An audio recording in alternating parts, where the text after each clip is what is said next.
and welcome everyone to our session today about destination marketing. Destination marketing. Yeah. So today we are going to cover a lot of ground, very practical, deep insights about destination marketing that you really can take to your daily business and do something with it because we love practicality. We don't want to waste your time. We really want to go to the how-tos. Yeah. That's right. So while we are waiting for some more people to join, just a couple of um, housekeeping rules. Yeah, absolutely.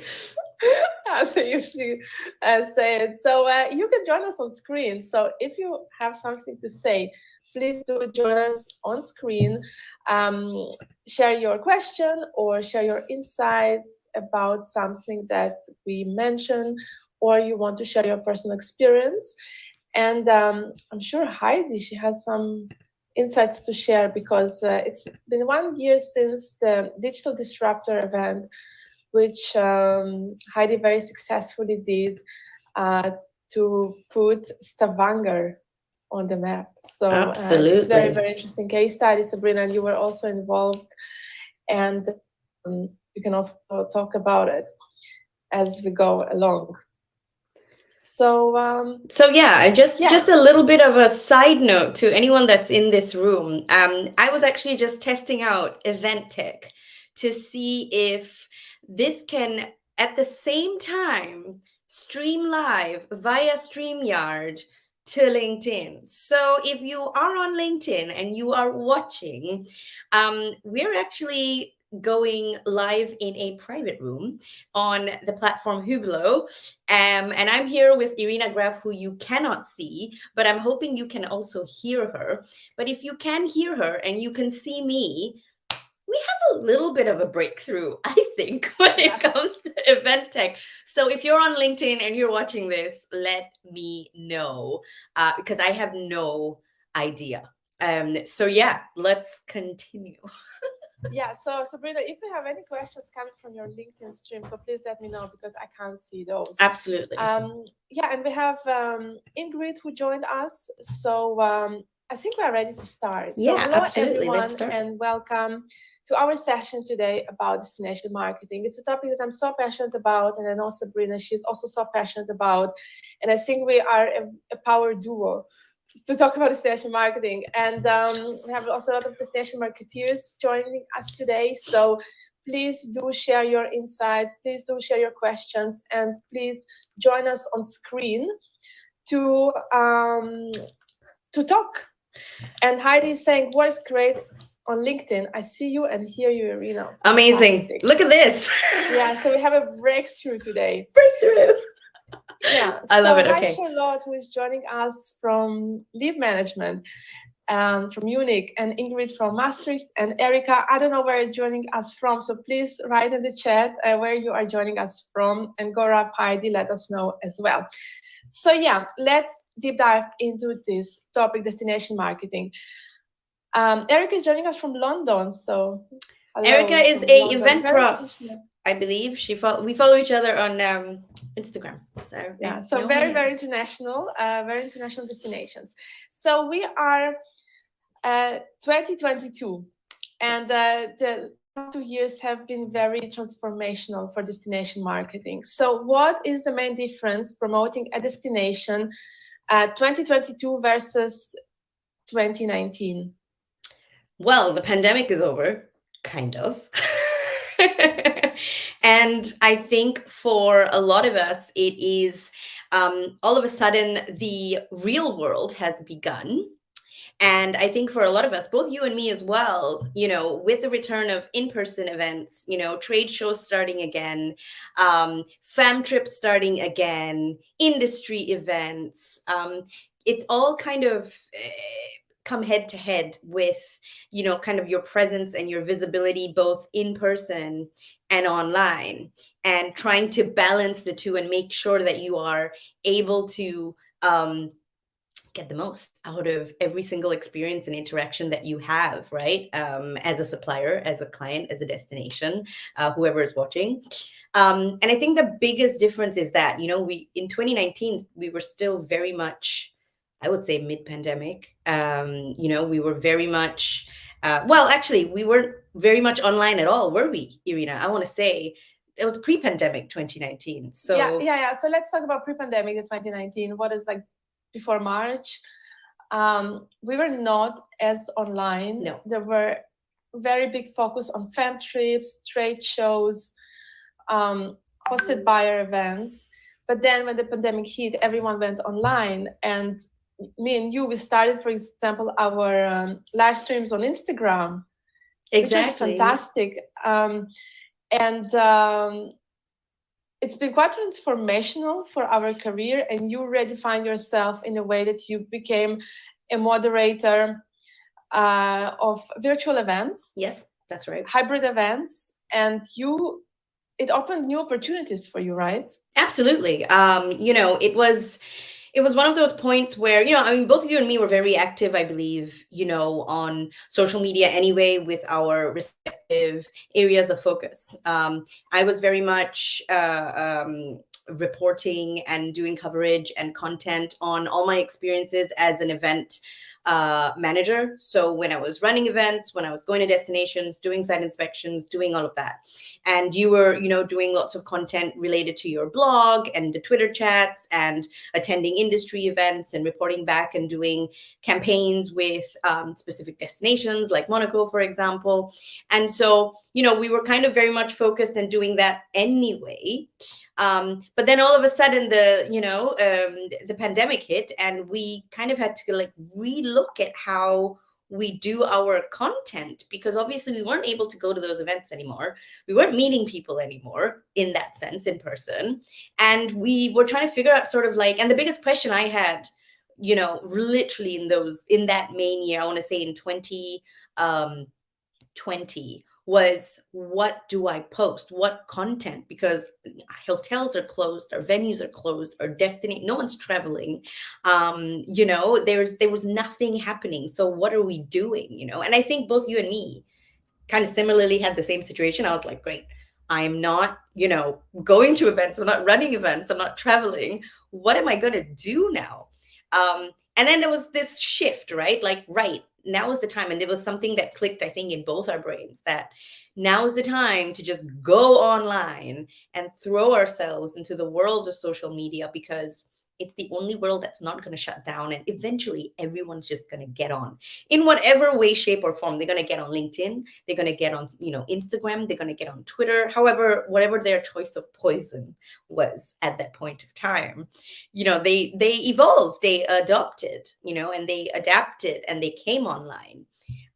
So it was very different, because all of a sudden there was an influx of, I want to say, our target audience online, which we didn't have really before. We had a lot of people that, we connected with in the in-person world, that we kept in touch via emails and newsletters and our content.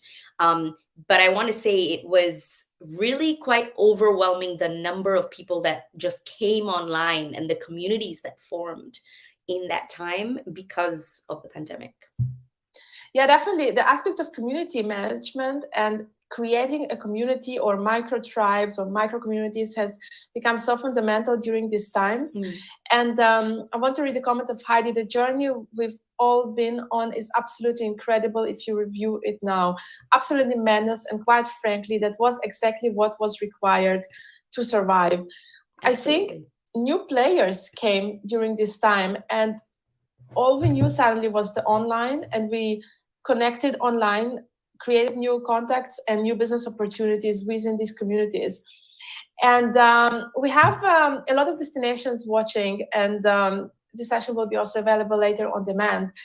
But we are private people, and we can decide what we want. But when you look from a perspective of a destination, which is government organization or partly government, whose role is it to promote destination online? Is it the destination as the destination corporate profile, or is it the person working for the tourism organization who should be promoting the destination, being the voice, the face of the destination? Great question. I think it's a mixture of both. I think as an organization, you have, that's what you're set up to do. You're set up to market and promote your destination as an organization. But I think within the space of social media, the opportunity is creating a more powerful impact with the online platforms and the team members that you have. I've been saying this a lot. I said it in the summer school that I attended in Turin. Obviously LinkedIn is a very, very important and I want to say impactful social media platform for any destination. We will talk about that later. But I always describe LinkedIn as a team sport. It's not taekwondo, it's not judo, it's not karate. It is football. Yeah. And if you think about, football teams, there's not every player is well known at all. Not at all. There's a player that has a specific role within that team. They're a forward, they're a this. I'm butchering football completely. Forgive me, anyone that watches football. My husband would be really upset. But what I'm saying is everyone has a specific role, just like everyone within the Convention Bureau's team and a DMC and wherever that team has a specific role. But there are specific footballers that are a lot more visible in that team because of their presence on social media, because of how they interact with the audience and players and people watching and their spectators, and of all the collaborations they do with different brands and influencers and whatever it is. So these players actually make that team so much stronger in terms of their presence and visibility. And I think, I honestly believe that it's exactly the same with destination marketing. You have your organization and you have what it is that you need to achieve and do. And you've got your different people that are in charge of different departments. This one looks after the German market. This one looks after your LinkedIn page. This one looks after associations and congresses, however it's set up, PR, and all media. But, imagine if some of them actually came forward and started being more active themselves and pushing sort of a bigger narrative of the Convention Bureau on social media platforms. Your overall presence would be so much more powerful. So that's definitely my answer, is that it has to be both. It's a team sport. Yeah, and I also think that it has to be human. The communication has to be human, that it's coming from a person. Yeah. And I know, for example, Ingrid, who is watching us today, I became aware of Maastricht Convention Bureau because Ingrid participated in my Twitter chats. Yeah.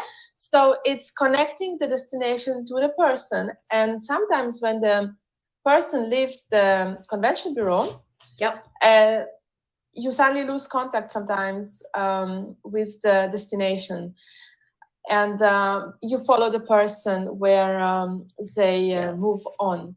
Exactly. So we have a comment from Ingrid. Totally agree. From a destination point of view, a more powerful impact at social media is made with the support of digital event professionals who bring their own audience and empower your reach enormously. Otherwise, you stay in your own bubble. And this is correct. So true. We follow people, and it's a fact that personal posts are far more engaging than company posts, because they're also seen more. The social medias, they favor personal profiles versus company pages. Yeah. So that's how the algorithm works, if we go into this algorithm talk. Yeah. Absolutely. It is. And at the end of the day, our industry it's a people industry, right? And we follow people. Our connections are with people. So, the posts that you see on social media resonate so much more when it's someone or a team that that you can see on the screen and you're like, oh, look, it's, and I'll give you an example. Today, Wonderful Copenhagen posted a picture of their team, and they were saying, this is our team. We love our team. We think we're a pretty good team. We love everything that we do. I mean, they're a brilliant team, and I love them too. And, but the thing is that, that's a post that's absolutely going to go viral for them. They're going to get the ROI that they want on that specific post. They're going to get the visibility. They're going to get people clicking. They're going to get people liking. They're going to get people engaging and putting comments and going, love you guys too, and all these kind of things, because people know people. And each and every one of them have, you know, connections and different networks, for example, on LinkedIn. So someone might know Zaki, someone might know Anna, someone might know Michael, someone might know Lena. They're all based and looking after different territories. So that cumulative power of faces, you know, of their faces on their feed is phenomenal. And, you know, I think people underestimate the value of that. And, you know, them telling their own stories in addition to the stories of the destination. You know what? I can totally understand why individuals don't have time to post, because I have my full-time role as the MICE blog, the Event Planners blog, and then I have a little side hustle where I run the marketing club for my university alumni association, which is doing amazing. I bring fantastic speakers to our monthly virtual events.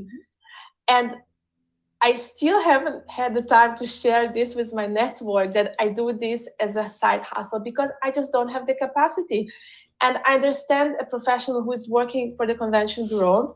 They do their lead generation, sales calls, preparation for the trade show, organizing the fan trips, and there is just so little energy left to post anything on socials if that's not your main role. But it is extremely important to promote your destination online, because I think nowadays that's part of your job description. So let's kind of go into the what shall we post?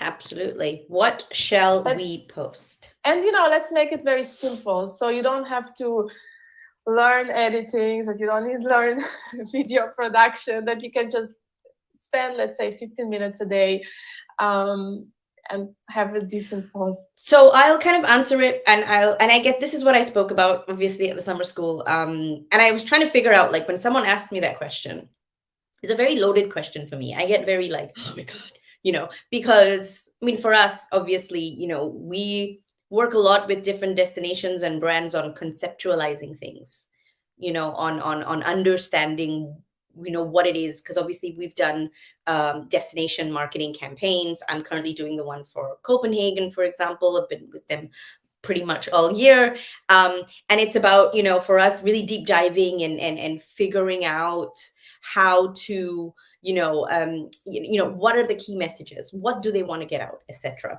So now, you know, I had to really like bring my thoughts together, and I found a perfect way, in my opinion, to answer that question, what you should be posting. And it's twofold, right? At the end of the day, the whole thing about social media is storytelling. It's social media storytelling, right? And for me, it's divided into two things, two aspects. There's the story that you have, and there's the story that you tell, right? Now, the story that you have is the what. It's basically all your key objectives, your USPs. What is it about your destination you want people to know about that already exists? You know, what are your attributes? What are the reasons why people book you? What is the infrastructure? You know, what accomplishments or what things are you winning? Congresses, bids, whatnot. You know, it's things that you have. It's, you know, it's the what of your destination, for example. We're using destinations now, right?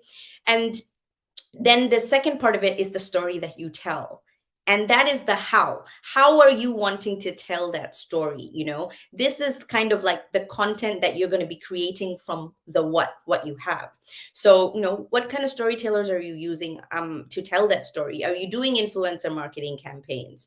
Are you using your own team? Are you using stakeholders that you work with, your partners like hotels and venues and suppliers and services, you know? And how are you telling those stories? Are you using the medium of social media? And if you are, which platforms are you using? Because how you put content onto those different platforms is very, very different. Are you using TikTok? So if you're using TikTok, You're going to have to make the content a lot more interesting and entertaining and exciting. If you're using LinkedIn, you can be a little bit more serious, but, you can also get quite engaging by using video or, your team members to tell your story. So it's the how, and so the content very much relies on the what and the how. And then you kind of can put that strategy together in terms of what you're doing, how you're posting. And I just want to go back to the point that you made before about, I just don't have the time. And, I think you and me, we sit in a very unique position where we do multiple things. and we're self-employed, we're independent, and we freelance for each other.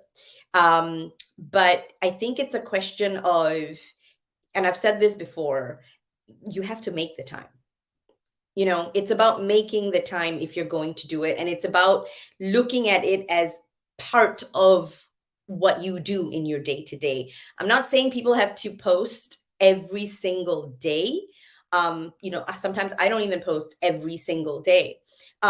But if you think about it and you make a conscious effort to say, okay, this week I'm going to attend this industry event, I'm going to go meet this client, I'm going to do this fam trip, and I have, this bid I'm working on. Great. Then try to find a way to make one post about those things that you are doing. It's not hard to post about what you're doing. What's hard is to come up with campaigns like we do. Yeah. But to post about what you're doing isn't hard. It could literally just be, I'm working on, I'm part of the team working on the bid to win this. And so exciting because we have so much to offer as a destination. In fact, today I discovered a new, catering service, blah, blah, blah. And they drive around the town on bikes and then they stop somewhere and they cook. Whatever the situation is. Do you know what I mean? Because that's storytelling. You're telling your story as part of the destination convention bureau. So you're supporting it in its activity. So it's kind of like a Dear Diary kind of situation if you really want to look at it. Yeah, I definitely agree with you. There is so much to post about the what and the how. Is every time you have a group or a site visit coming to a destination, just go to this hotel and you just take a picture of this hotel.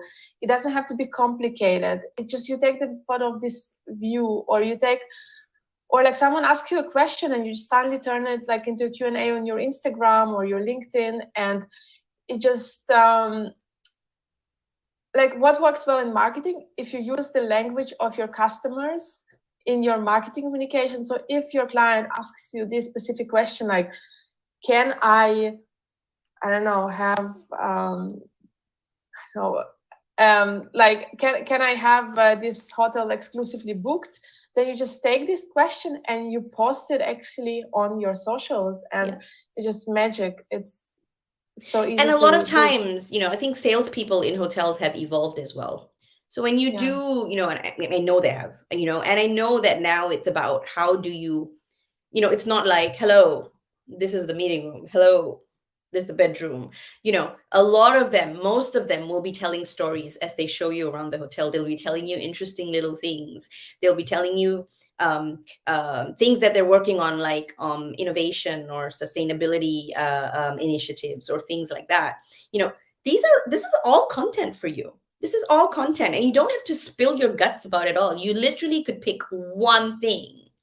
Take a picture of, like, for example, at the Nordic Choice Hotels, when I stayed at the Clarion Airport Hotel in Copenhagen, I was doing a paid collaboration with them to do the coverage for the event that they had. Nothing to do with the hotel. I didn't have to do any press or anything about that, right? But I thought it was so interesting, some of the stuff I found in the hotel room, like that you could donate clothes that you didn't want to take back with you, that maybe you overpacked or whatever, to local homeless shelters, and that was hanging in the cupboard, and what a fantastic idea and something to talk about, Definitely. And Ingrid, she has a question, so we'll get shortly to this question, but just one thing I want to add is also like finding this really not obvious aspects of the destination, and that's a kind of a trend that make that made TikTok so popular, because Correct. it's like suddenly like it sparks your curiosity. You say, what? Was it like even possible?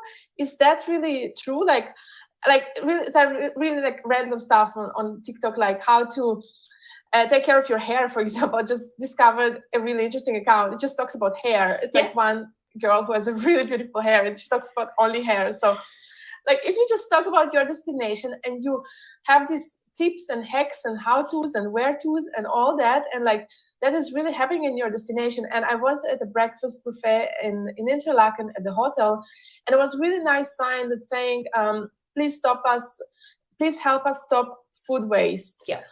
And this is like so powerful. You just take one picture of this and you put it, and you talk about sustainability, you talk about food waste, and this is like just only one of the aspects of sustainability. And it's not like your general kind of marketing campaign for a destination, but these are just the small things that your partners are doing to have more sustainable practices.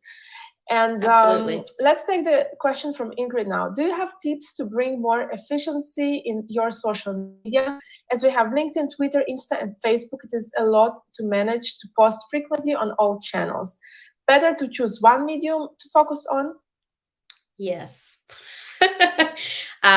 A lot of people have heard me say this before. So I'll tell you, Ingrid, pick one power platform. One power platform. I would say in your case as a destination, make that LinkedIn. Now, what you have to do though is support it with, doesn't even have to be, probably two supporting platforms.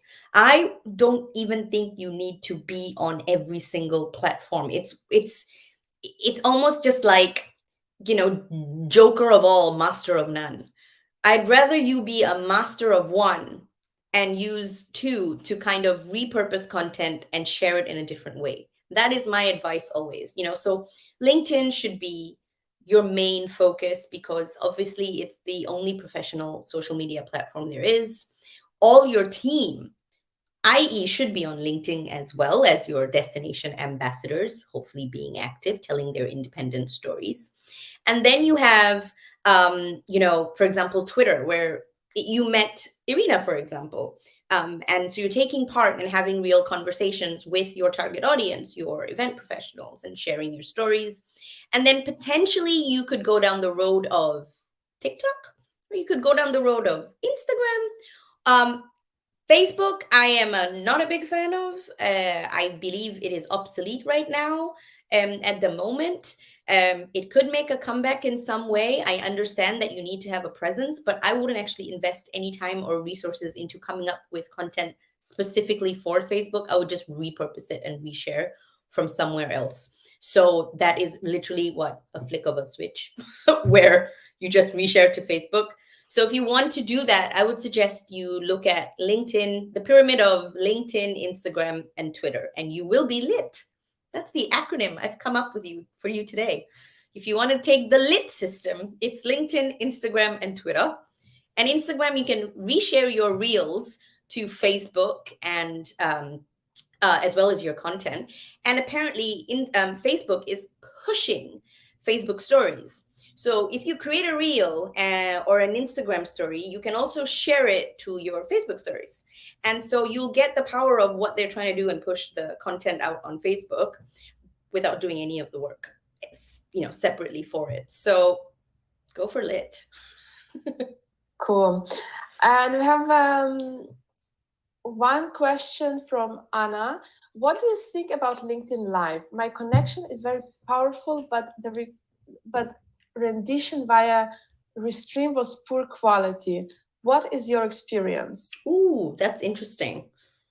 I haven't had any issues. I think the quality, and I think this is a general thing for social media, aside of YouTube, which actually lets you upload content into 4K format.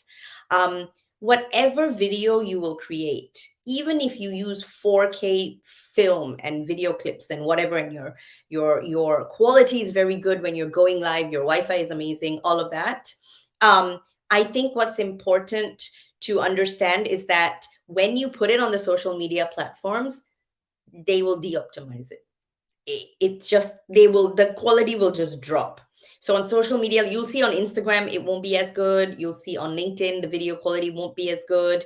If you're looking for like crisp 4K quality, I want to say YouTube is probably the only one, but that's specifically if you're creating vlogs with 4K content. If you're doing LinkedIn lives, you're kind of at the mercy of how they're going to end up looking at the end of the live, and when they're on your feed later on. But yeah, it's very dependent on what the connection was like at that point of time, not necessarily to do much with you, but it could be an overall situation. But I think it's one of those like, technology out there in the universe, it's all like up to God kind of situations where we can't really have any control over it. Yeah, definitely. Sometimes the quality is not great.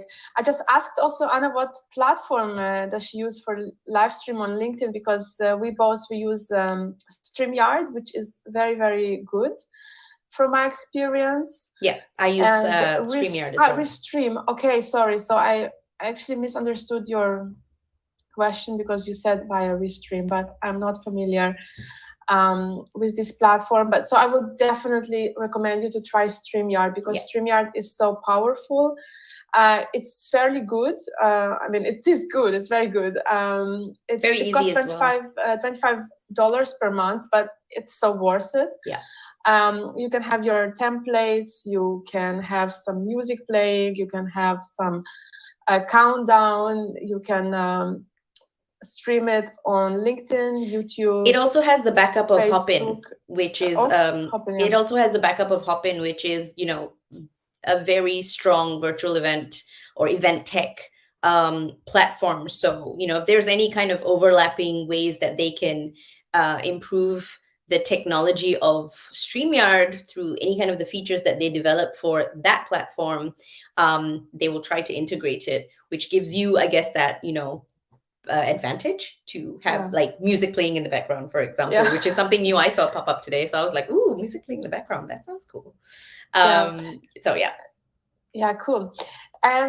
So let's talk a little bit about hybrid sales, kind of combining this virtual and face-to-face, because now that live events are back, there are many fam trips right now, exhibitions, a lot of hosted buyer events, and even they're like so overlapping that you can't be everywhere, right? Correct. So what is your thought about this kind of hybrid marketing model? What is better, virtual or live? Do you need both? Do you need to combine them? Do they have to be separate? Do you have to promote that you are going to this trade show and you have to heavily promote it on socials? Or on socials you have your story, the what and the how, and then maybe when you are at the live event you really kind of more focus on the face-to-face interaction. What would be your approach to this hybrid sales? I think it's constantly evolving, and I think that at the moment hybrid in the sense of social media and the meetings and events industry, I think hybrid is the best way to function in that, you're gonna, as a destination, do your usual marketing, in the publications, with the different media houses, with, the shows that you're attending, which is, on their website or yourselves. The trick is, do they work, right? First of all, have they been working? You have to do them, yes. But if that's kind of like your baseline, then that's your baseline. But what you do need to do is also do more with, I guess, more like think about the touch points that are going to exist when you do that fam trip, when you go to that trade show, when you attend a meeting forum as a destination. If you're doing a fam trip, think about the ways that you can help to generate and support user-generated content. This is very important. This is a word you need to learn. It's a term you should have in the back of your head all the time. User-generated content is basically content that's generated by your users, i.e. all the event profs and planners that come on your fam trips, that come with as you to hosted by your events, all of that. They all are masters of their content universe. And it's about how you can align and create touch points that they can just create that content for you and you share it, or you create instances within that journey where you talk to them and you go live and you share little stories, or you take pictures and you tell their story about their specific experience with you attending as a hosted buyer, or what were the 3 things that this person learned in your 10-minute one-to-one appointment at an M&I forum. These are all different ways to get user-generated content, but you have to think about it before the actual thing happens. So if you're going to have a show, like a stand at what's the next one coming up, IMEX America, talk about your journey, as a team member heading over to Vegas. What are your expectations of the show?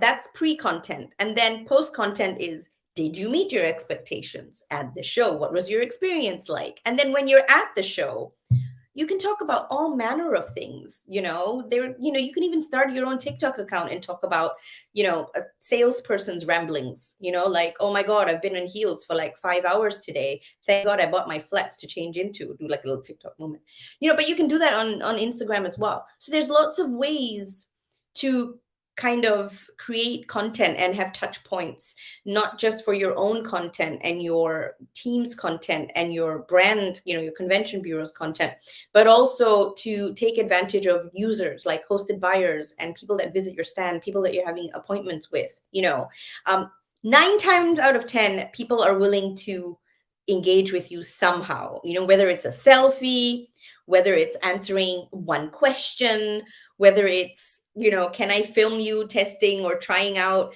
our local very popular dish here in Maastricht, which not a lot of people know about, and you film it and you say, yeah, and then what we try to do is sometimes, during events, we have this dish there so people can try the local cuisine. And so we thought we would test it out here at, IMEX. There's all little things that you can do, which you can tie back into your destination and your journey, and also allow them to share their own journey. So that's kind of how you need to look at it. That's how you need to make it hybrid, is blend what's happening in the offline world with how you can showcase that in the online world. And it doesn't have to be overwhelming. It can just be bite-sized. Yeah, I love this question. I love your answer, because I think the audience, when you go to a trade show, and there is audience that is not going to a trade show, and this audience has different expectations from what they see online. Mm-hmm. They don't want to see champagne. They don't want to hear how great it is. That's not what creates the FOMO. They still want to know about your destination and what are the news from the destination, or your experience going to this trade show, because they might consider going there next time. And when I go to, or I see about trade shows happening, it's like, meet us at this stand. I mean, I'm not even going to this event. Like, I don't care about it. So, yeah. And I think someone who is going there is they already kind of have their system of navigating through a trade show. And it's not particularly going to the stand E55 and finding your destination, because the destinations at the trade shows are pretty colorful and you spot them straight away. It's quiet. And I also think people need to give humans credit, or more credit. Like, just because you post, come by and meet me at the stand. Yeah. What's going to motivate us to really do that? What's going to, yeah, exactly. Why? Why? Yeah. Why do I want to go there? It's about, we always say in social media or in general in marketing, there's hooks. You have to have a hook. Yeah. Come meet me at my booth is not a hook. Yeah, that wouldn't even work on Tinder. Do you know what I mean? Like, you have to think about, why is that person going to, instead of swiping left or right, or I'm not on Tinder, I don't know which is the one where you pick, I think it's left. But No, I think it's right. So if you swipe right, and this is probably coming out the complete different way online because it's everything's reversed. But if you swipe right, like you selected that person, right? Why? Why have you selected that person? Why do you want to meet this person? Obviously, they had some kind of hook in their profile. Them just putting a picture and giving you the address of where they're located and their just basics, like bare minimum, like age, height, that's not going to make you swipe right, is it? It's not. They're not going to come to your booth for what? I think I'm going to give them a hook. You do. You have to Tinder them. Treasures on Tinder. You do. You have to give them something to want to come to your stand. It's very easy to face try to get people to come and meet you and bring you to say, oh, try this, try that. We see it all the time at trade shows, like where you're walking the famous red carpet and people start come up to you and they're like, have you done this? And then you somehow get like convinced to go visit the stand. Or the Netherlands do it very well. Always they have like Mr. Holland, and then they have like these like activations all happening around the stand, and then you're just like drawn to it like a magnet. But how do you do that before? How do you get people to come to your trade, to book appointments, all of that before? You have to think about what your hooks are. Is there going to be some kind of activation happening? Is there going to be some kind of gamification? Is there a reason for them to come and visit? I don't know. You need to find out what it is. Heidi's got a very, very good comment saying, if you've done your marketing right, people will chase you down there by themselves. Exactly. Very correct. And once they're there, create the vibe so they remember the moment. That's it. That is so true. It is literally like an iceberg. What you see on top is basically you standing at the trade show. Yeah. Everything at the bottom is what happens before. And you know what? I also want to add that a lot of destinations, DMCs, venues, hotels, they rely on the trade shows to send them the hosted buyers. Yeah. But it's not enough. Many people who are not coming as hosted buyers. Yeah. And you can't then rely on the hosted buyers just to say the show was successful. This is your chance to do the marketing, to showcase your destination in the best spotlight on social media during the 3 days. And you have plenty of content because suddenly you have all the partners there at the stand. Yeah. You can interview them. You can do podcasts. You can do snippets of content, photos. But also very, very simple thing to do. And I don't know why, from my experience of being a hosted buyer, why it still isn't happening, like at all, is have you ever understood and put yourself into the shoes of a hosted buyer? And what their day must be like.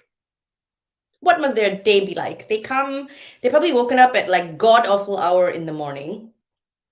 They've had to probably endure some kind of traumatic airport experience, which usually happens. They've had to meet their hosted buyer group at the airport, who they might not know at all. So, crack it on. Horrible airport experiences. And then, let's just throw meeting completely new people into that, especially when I'm an introvert. That could be a really shitty situation. Sorry, LinkedIn, for saying that word. And then you put them on a plane. They arrive. Some of them might arrive for a pre-fam that gives a bit of, room for them to breathe and get to grips with it. Most of them don't. They arrive straight at the show. They got to give up their coat. They got to give up their luggage. And then they got to start their whole charade of however many appointments that they have to do that day. Then they get cattled into group appointments as well, where they have to be exciting and look interested in the destination. And then they have to be cattled again and shipped off to the hotel, where they have probably between, I'm going to say max, an hour and a half, if they're lucky, right? To go and get ready for the evening event, where they have to meet not just their group, but if you're a big brand like Marriott bringing, all sorts of hosted buyer groups from all over, you're going to be meeting hundreds of people and be surrounded by hundreds of people. Or if you're a part of a small group, you're still going to be meeting, the people from the greater team and whatnot. So that's another evening with potential strangers who you've just met, who are new friends. If you get along, that's fantastic. If you don't, it's a very painful evening. And then you go on to the after party if you're one of those, like me. I tend to do that. And then you start that process all over again for 2 days. Some brands, they bring people for 3 days, right? So what are you doing as a destination, as a person that hosts that group? What are you doing differently to think about the wellness of that person that is your hosted buyer, that mental, well-being and that physical well-being, How are you catering to that? That's going to make it different, where they're going to be like, oh, you know what? This wasn't like my normal hosted buyer experience. I'm not talking about taking them somewhere incredible and wowing them. That happens all the time. And it's something that everyone tries to do, right? But at some point, Barcelona is going to run out of places. Okay. So, it has to be about what you do as a destination that's different. The little thought processes. I think the best trip I ever attended was a meeting forum that was organized by the design hotels. This must have been in like 2018, like pre-COVID. Up until this point, I have never experienced another trip like that. They gave people time to themselves to explore, to do things at their leisure. And then every single night, there was a different thing given to them. That wasn't about that wasn't collateral, like it wasn't like materials to sell the destination, like brochures and then this, and we have Porto wine, so you need to drink it, blah, blah, blah. It was actually things like have a restful sleep, and there was a sleep spray on the pillow. We've heard that the beds here are amazing, so we hope you get a really good night's sleep, and we look forward to seeing you at breakfast tomorrow morning.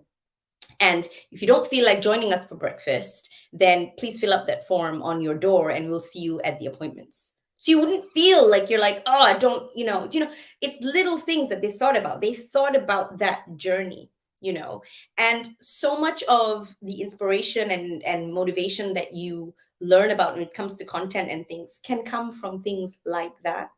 And so many people don't. They just look at it in terms of numbers. So it's like... It's very intentional. Yeah. They definitely thought about it, and it was intentional that they will give people the time to explore the destination. And me as a content creator, for example, I always feel that I don't have enough time to produce the content while I'm at the fem trip. No. So really, if you're a destination working, for example, with content creators, then you also have to provide this... time slots for the creators to produce the content from the morning, because then like after the 2 days you're at the airport like doing tweets from 2 days ago about the destination. So and event planners today are also content creators, and they are personal brands in their own right, and they love sharing also with their clients what they've been up to, the new destinations. So also, even I think event professionals, they want to show off a little bit on their socials, and they also need some time for this and a good Wi-Fi. And also basic information. They need to know, what is your LinkedIn tag? What is your Instagram tag? Are there any hashtags they should be using? The more you tell them that, the more they'll be inclined to use it. So what's happening, their content is being shared, and if it's good, you can reshare it. Yeah, exactly. Ingrid is saying, thanks for the insights in the life of a hosted buyer. Did not realize how hectic it must be. And it's very hectic. And I know, Sabrina, you didn't come as a hosted buyer this year to IMEX because you made your own agenda. And we had think about that. I'm willing to spend my own money, stay at my own hotel, pay all of that by myself, because I actually want to avoid the hosted buyer experience. And okay, I have the luxury of being able to do that because I might have saved up to do that. I've allocated, okay, that's going to be one of the trips I do. This is my budget, and this is what I'm going to do as part of it. And a lot of event professionals might not have that that luxury to do that. And I get that. But then again, that's another thing that, if you're taking a hosted buyer, you need to have in the back of your mind, like they might not have that luxury. What's important for them, and how can we do something that's going to make them, happier about this experience and actually remember it and remember who are the people that were responsible for it, because the loyalty starts there. Either you become completely forgettable after that experience, I can't remember half the people that took me as hosted buyers, or you remember the ones where memories were forged for life because you were just like, what? Like they did what? And those are the ones you go on to talk about your entire life. So it's, is it going to be something memorable or forgettable? That's kind of how you have to look at it. Yeah, definitely. I love how this conversation also moved to the well-being aspect, because it's so important. And Heidi, sharing, you just gave me my mental moment of well-being with this session. Thank you for contribution to my peace of mind. And we have 10 more minutes. Heidi, thank you for joining and during your busy day. And I hope that everyone is also having some fun here, because we don't want to have it like very facts heavy session. Of course, we can talk about sales funnels and algorithms, but we decided to make this session very interactive and fun. And if you have any questions, please share it now, because we will go for 9 more minutes and then we'll wrap up, and we might come with a different session for a topic, with a different topic for a session. So we still have a couple of months left now in 2022. Yes. And I think it's going to be a very, very busy time now, with many more fem trips, some exhibitions, some hosted buyer events. How do you navigate this busy high season, which actually this year there was not even a low season, even the summer months were quite busy. So how are you going now to promote the destination for the rest of 2022? Some tangible, applicable tips. Yeah. Is that, so as in from us, like how you're going to do it? Like we're giving tips? Okay. I don't have a lot of time, do you? I think you just have to see what's coming up. And again, think about the touch points where you can make use of online visibility and offline experiences and bring them together. They will give you a lot more, I would say, exposure and reach than you otherwise would have gotten if it was just offline experiences. If you're in a position where you can decide and you have quite high influence on who you bring as hosted buyers, who you choose for fam trips, who you are meeting for your appointments at your next trade shows.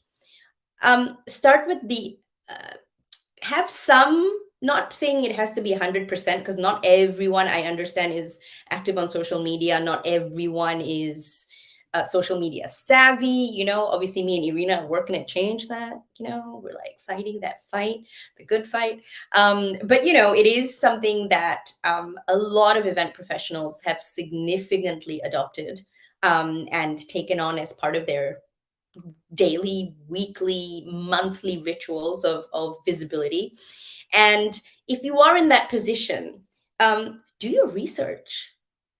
If you have agencies and event professionals who are applying to be hosted buyers and attending your fam trips and one-to-one appointments and whatnot, really try and find them online and see what their activity is like. And if they're very active, that's your opportunity to ally up with them and do great user-generated content, but also work together on visibility. Find all the things that you're doing. So if you're going to be at let's see, IMEX Vegas, see who's going and try to do content with them differently. Try to pick visible event professionals or ones that are more visible than others. And if the ones that are attending are, say, sometimes higher up and they're not as social media savvy as the younger ones in the team, then try to figure out how are you going to be able to give them content that they can take back to their teams so the younger ones can then share it, openly and actively and publicly for, that. It's like, oh, is your agency on Instagram? And if they are, what kind of stuff do you like to show?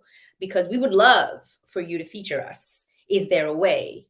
9 times out of 10 is asking the question, finding out what their rituals are, what they do, and then kind of, doing it that way. So be more intentional, I want to say, and purposeful about who you are meeting and what you're doing with them, and not just the business, but this stuff that can actually help the business. You know what? I came across a post on LinkedIn about one advertising company that she shared, this is what brought me X amount of a lot of money. And obviously I clicked, it was very interesting. And she said that it's word of mouth. Yeah. And when we are the people who are talking about the brand, about the destination, about the hotel, venue, DMC, it's word of mouth online. We are talking about a brand as individuals, and it has a very high level of credibility to this. Yeah. Because I know that person who went there and she is a credible person. I should check out this destination. So it's combining the traditional word of mouth with social media presence, using your profile, your voice, and increasing your reach. And just to add also to what you said, I met actually many people on Twitter. I met you on Twitter. I met Ingrid on Twitter. I believe I interacted with Heidi also at some point on Twitter, who below. Many people I met on Twitter, because Twitter is very conversational. You are not coming there as such just for advertising. Yes, you can advertise, but you also need to engage in conversations. And right now, Twitter has Twitter Spaces, which have been incredible, building connections with the community, having this voice of the person. And it's very important to have these touch points across different channels. Anna, she mentioned LinkedIn Live, so it's video. Twitter Spaces, you have the audio. Instagram, you have the stories where you can show a lot of visuals, but also text. So kind of have these different forms of content to have these different touch points, as you mentioned, because every person interacts with a brand differently. Correct. So that would be my addition to this. And I think we covered a lot in this session. I would love to continue this conversation. And in the past, we talked about fem trips and how to optimize them, how to improve them, because fem trips haven't changed really. No. And they haven't changed since 2019. And definitely there is huge potential for a change there. To be fair, I haven't actually been on a fem trip for a very long time, just because I've been doing campaigns or working with specific destinations or kind of doing the trips on my own. So I'm not being schlepped around by other people. But I do think, it would be very interesting to kind of dissect, a fem trip for a session, or dissect a hosted buyer experience for a session, and see, from our perspective as the buyers, what would we like? What are our pain points? What could make an actual difference? Because I think that would be quite interesting, because at the end of the day, your end client, your consumer, your buyer has evolved, has changed. How they consume the experience and do it is very different to how they did it in 2019, for example. There are things, right now also people are very, very busy. So it's really difficult to get hold of the right people in the first place. Yeah. So let's be conscious of the time of the people. It's 1:00, so we'll wrap up now. But thank you everyone for joining today. You can get in touch with us on any medium, LinkedIn, Twitter, Instagram, TikTok. Feel free to share any comments, any insights, any suggestions for sessions, because Sabrina and I will definitely be back, post another session about destination marketing, fam trips, hosted by our programs, and we look forward to seeing you there again. So thank you, Anna, Heidi, Ingrid, Sneha. Oh, we even got a question from Iunia on LinkedIn that came in much later. So okay, so should we answer it? Should we take 5-10 minutes? Yeah. So Iunia, thank you so much for sending the question. I'm sorry I didn't see it till now. I'm like trying to balance two screens. Hello, what do you think about the current strategies used by destinations and suppliers for MICE campaigns? I find many of them too inspirational and not very MICE focused. Agree. Very, very good question. Yeah. Do you want to start? I'm going to agree with you. I do think a big issue that destinations have is that they don't make it MICE specific enough, because they rely a lot on what they have, what their story is, and push that out as opposed to the narrative of their end user. So I will give you an example of, I spoke to someone from Italy, so the Convention Bureau of Italy. And I asked him, what is the story that you have, for 2023? Let's look at something to focus on. And one of the things he said was, well, actually, Italy now has 4 green Michelin-starred restaurants. And I said, fabulous. That is brilliant. As a leisure consumer, for me, that's fantastic. I would love to go and try out a green restaurant. But as an event planner, how is that relevant to me? To me, it's just a bullet point of something that Italy has. How can you turn that into something that is of relevant content that resonates with an event planner? So, it's about creating campaigns where you can take the things like that and you can put them in a way that allows the event planner, or it allows the event planner to see themselves using what it is that you're putting forward. So, okay, we got 4 green Michelin restaurants. And did you know, if you bring your groups and events to these 4 cities, you can actually hire these restaurants exclusively. These are the capacities. Or the chefs actually come to your event space and they can cater for your event. Then as an event planner, I'm like, oh, that's really cool. That could be something I could definitely use. So instead of just telling me you have 4 green restaurants and talking about, what is a green Michelin, blah, blah, blah, it's about context. And most of the campaigns need more MICE-specific context from the narrative of the people that are using the products, whether they're association planners, congress bookers, corporate event planners, incentive travel, bookers, whatever it is. You need to understand their context and what is relevant to them, and then create the campaign around that. Yeah, absolutely. I totally agree with you. And I would add that for MICE industry, you need multiple campaigns. You can't just have one campaign and we have everything. We have mountains, we have hotels, we have seaside, we have everything. Yeah. What no, you don't have everything. There are certain type of events that you might be more suitable to host. And there are certain destinations that have clusters of excellence, which is maybe medicine, science, finance, whatever. Yeah. And have these specific campaigns for this specific target audience. Let's say you have cybersecurity as a cluster. Someone who has a cybersecurity conference would say, oh, hey, that's for me. Exactly. So it's not just one campaign. It's like 5 campaigns, 6 campaigns, which are maybe 1 minute long video. just to speak directly to the target audience. Exactly. So that would be my take on and this. you know, it's not just generic, you know, pick it's about picking also storytellers for these campaigns. You know, you have very generic storytellers, but you also have storytellers which are very much specific. So I know at Maastricht, for example, they are focusing heavily on, you know, there's a lot of very amazing universities and scientific labs, and you know, which focus on cardiology or heart, if I paid attention. Ingrid, tell me if I'm wrong.